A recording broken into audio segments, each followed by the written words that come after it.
Let me briefly introduce myself. I'm a founder and CEO of InGame Hacking. I've been working on more than 17 years in content security areas.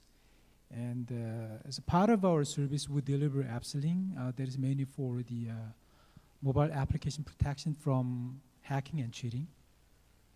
It's our company based in South Korea and office in Mumbai, and we're gonna have an office in US pretty soon. And we deliver the AppsLink service. Currently, more than 100 titles using our service from Nexon and Animate, kind of the publishers. And today, I'm gonna deliver the speech about landscape of mobile game black ecosystem and its impact. You may understand the meaning of mobile game black ecosystem. This is totally opposite meaning of mobile ecosystem. And hacking technologies, what sort of hacking technology is being used, and how that runs to decompile the application, and the technical guidance how to prevent that hacking. Well, then I think some of you only may know or heard of the name of cheating apps listed on here. When it comes to mobile game black ecosystem, actually there is no definition about mobile game black ecosystem in the market, but we just defined that and started to use that name, the phrase, expression. Based on our analysis and experience working on security for mobile games, we categorize three as of mobile game black ecosystem. The one of that is cheating apps, the developer and publishers. And the other one is professional hacking services. And the last one is copycat and clone games. Unfortunately, cheating app is pretty actively being used all around the world, actually. Currently, 100 cheating apps being used, and most of them are actually from China, and few of them from US as well. And the other one is professional hacking services, on-demand based or repository for modded games, and in-game currency hacking services as well. And the professional hacking services, some of them is actually pay-to-pay services, monthly subscription-based, way higher than most of game players spending for like casual games, ARPU.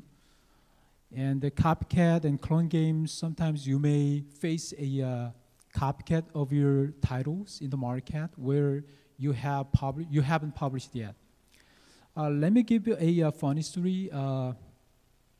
We got an inquiry from China around a year and a half, and they asked about whether our technology is able to protect their application from reverse engineering.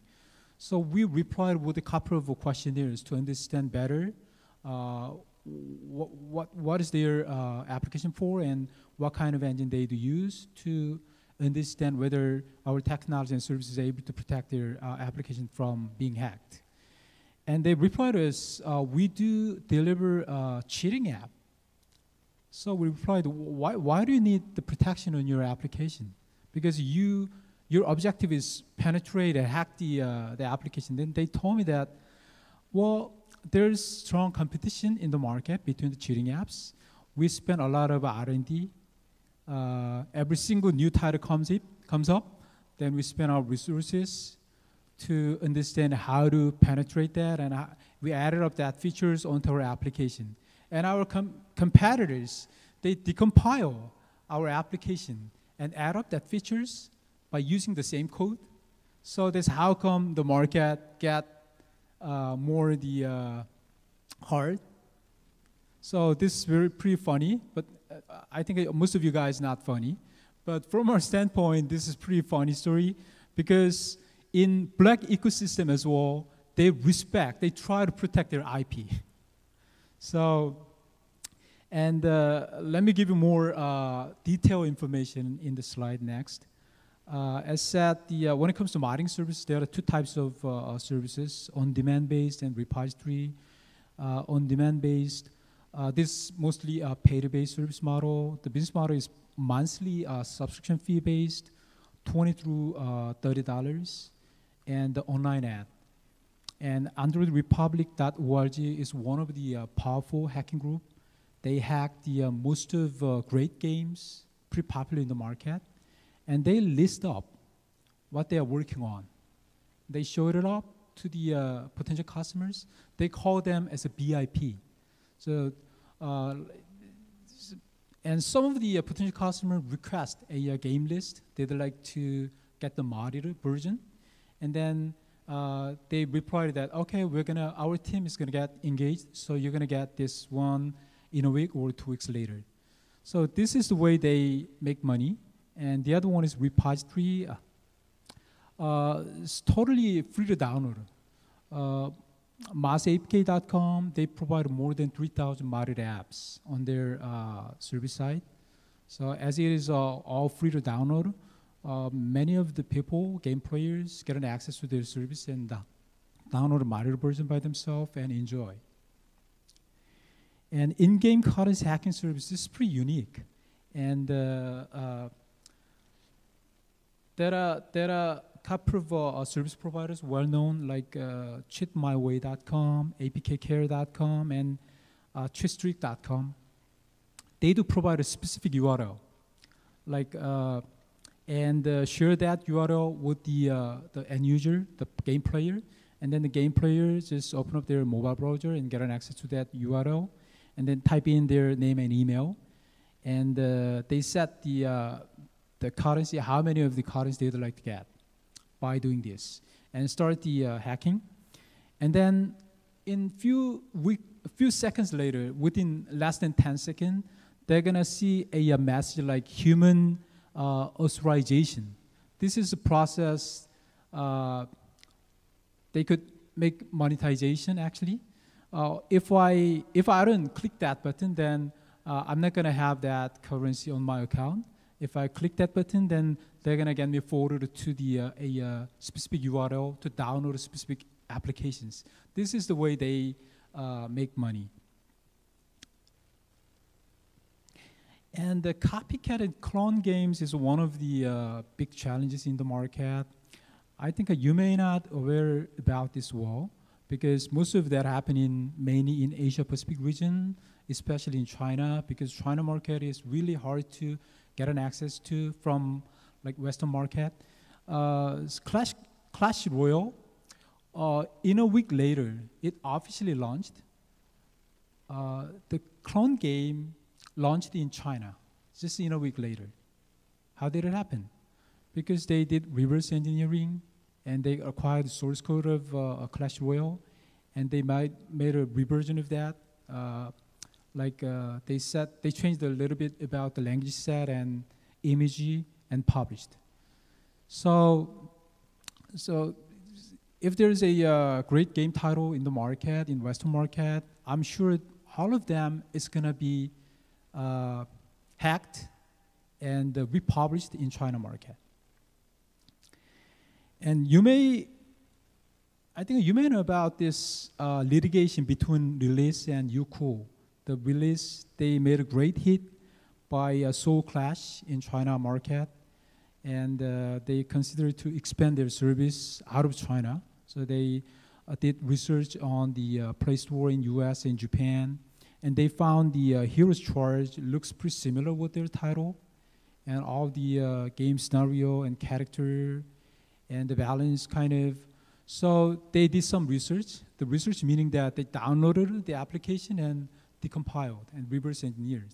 And they found the code, secret code, they put that into their games on the Hero's Charge.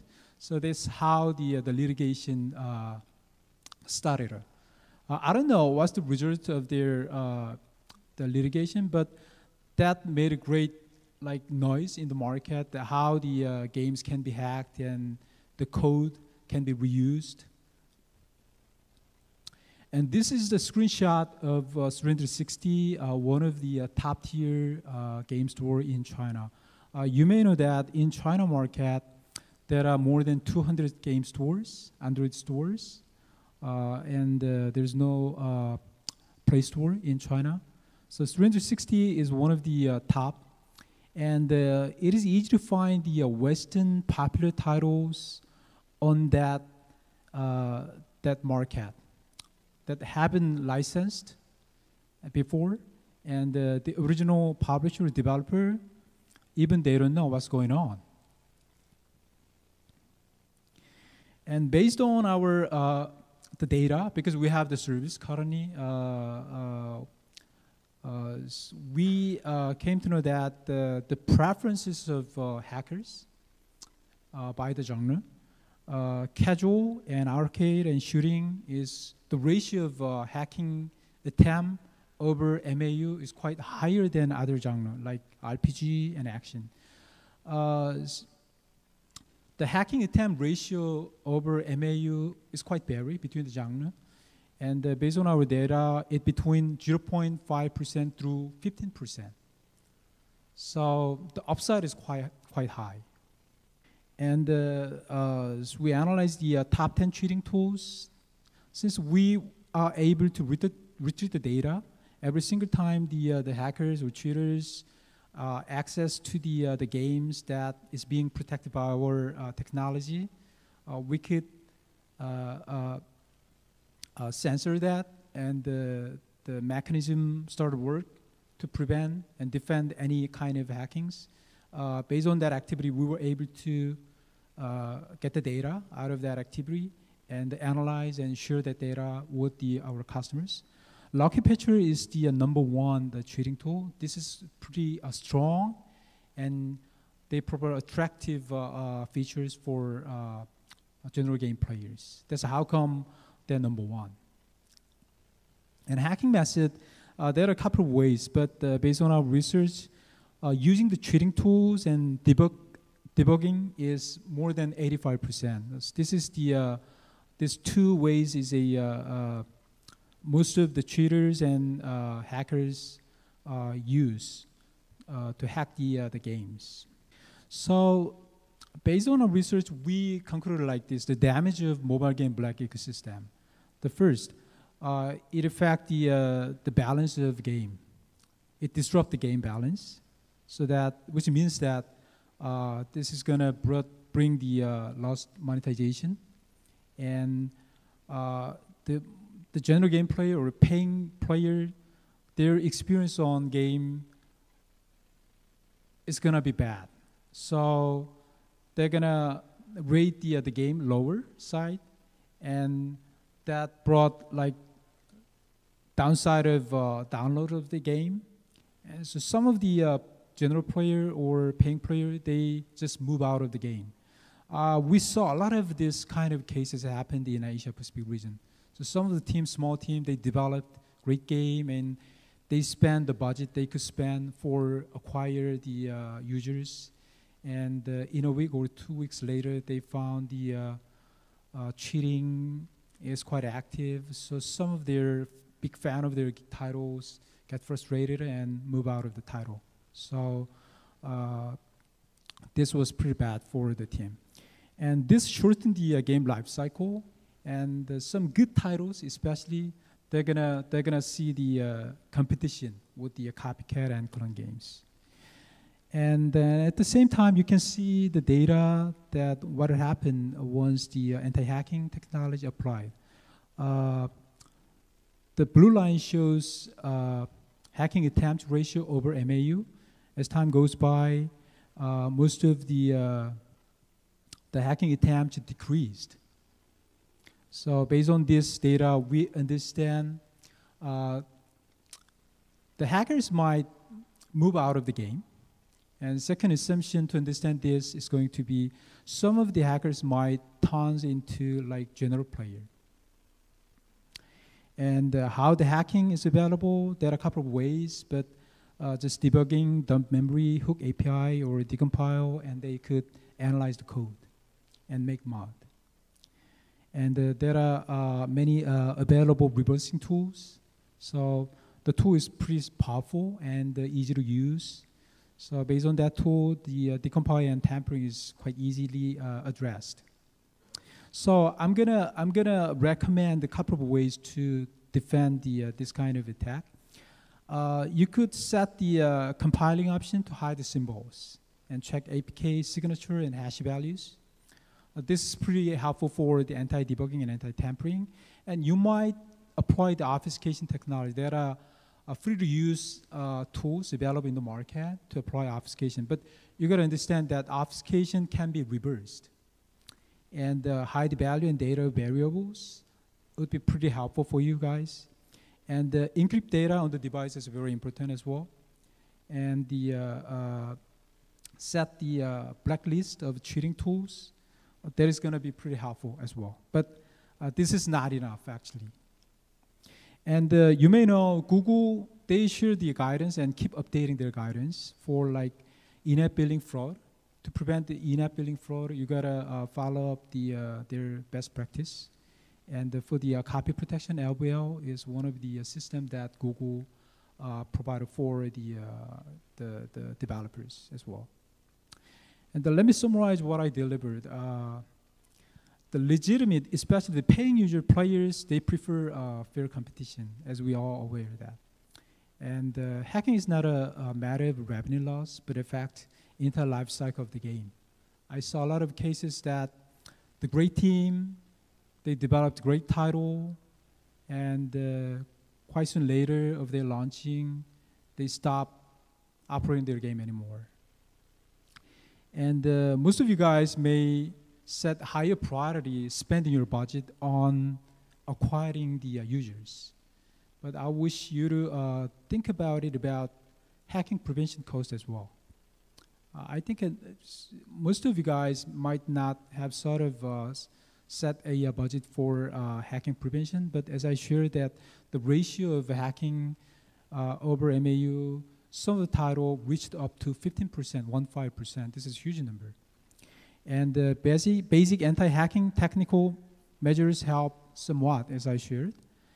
But I strongly recommend to consider a robust professional app security solution that is way more robust and economical to save your resources and prevent any the risks on your title and on your team as well. That's what I like to share in this session. Thank you for listening.